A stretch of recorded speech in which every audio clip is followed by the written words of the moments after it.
இந்த பகுதியில் நம்ம நிறைய பரிகார முறைகள், பரிகார தலங்கள், ஆன்மீக கேள்வி பதில்கள், ஆன்மீக சந்தேகங்கள், என்ன பிரச்சனைக்கு என்ன மாதிரி வழிபாடு பண்ணணும்னு தொடர்ந்து பார்த்துக்கிட்டு இருக்கோம். இன்னைக்கு திருமண வரம் கொடுக்கும் ஒரு கோவில் பற்றி தான் நான் உங்களுக்கு சொல்ல போகிறேன்.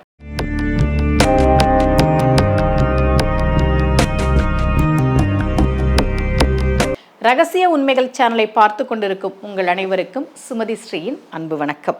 வழக்கமாக நான் திருமண தடை ஜாதகத்தில் இருந்ததுன்னா அவர்கள் என்னென்ன கோவில்களுக்கு போய் வழிபாடு பண்ணணும் அப்படின்னு நான் நிறைய பதிவுகளில் சொல்லியிருக்கேன். அது சென்னை பக்கத்தில் இருக்கக்கூடிய கோவில்கள், தஞ்சாவூர் பக்கத்தில் இருக்கக்கூடிய கோவில்கள், தென் தமிழ்நாட்டில் இருக்கக்கூடிய கோவில்கள், இது மாதிரி நிறைய பதிவுகளில் நான் கொடுத்துருக்கேன்.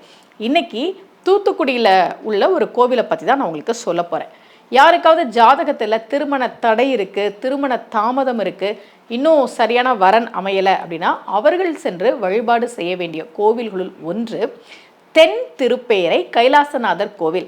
ஏன் அதுக்கு தென் திருப்பேரைன்னு பேருன்னா, திருச்சி பக்கத்தில் ஒரு திருப்பேரை கோவில் இருக்குது, அதனால இதை தென் திருப்பேரைன்னு சொல்கிறாங்க.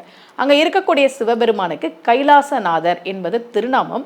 அங்கே இருக்கக்கூடிய அம்பாளினுடைய திருநாமம் ரொம்ப அழகான பேர், அழகான பொன் அம்மை. அம்பாள் ரொம்ப அழகு. அதனால தான் அபிராமி பட்டர் என்ன சொன்னார், அழகுக்கு ஒருவரும் ஒவ்வாதவல்லி அப்படின்னார். யாருமே அவளுடைய அழகுக்கு இணை கிடையாது என்று பாடினார். அழகுக்கு ஒருவரும் ஒவ்வாத வள்ளியாக அம்பாள் இருக்கிறாளே, அவள் அழகான பொன்னம்மை என்கிற திருநாமத்தோடு அருள்பாலிக்கிற அற்புதமான ஸ்தலம் இந்த ஸ்தலம். வழக்கமாக நவ கிரகத்தில் குதிரை வாகனம் யாருக்குரியது? சூரியனுக்குரியது இல்லையா? சூரியன் 7 குதிரைகள் பூட்டிய தேரில் வருகிறார் அப்படின்னு நம்ம படிச்சிருக்கோம். சூரியன் குதிரையில் வருவார் அப்படின்னு. இந்த கோவிலில் நவகிரகங்களில் குரு, சுக்கிரன், சூரியன், சந்திரன் இவையெல்லாம் குதிரை வாகனத்தில் இருப்பது போல அந்த அமைப்பு இருக்கும் இந்த கோவிலில். இங்கே நீங்கள் வழிபாடு செய்கிற போது திருமண தடை நீங்கி மிக விரைவில் திருமணம் நடக்கும் என்பது நம்பிக்கை.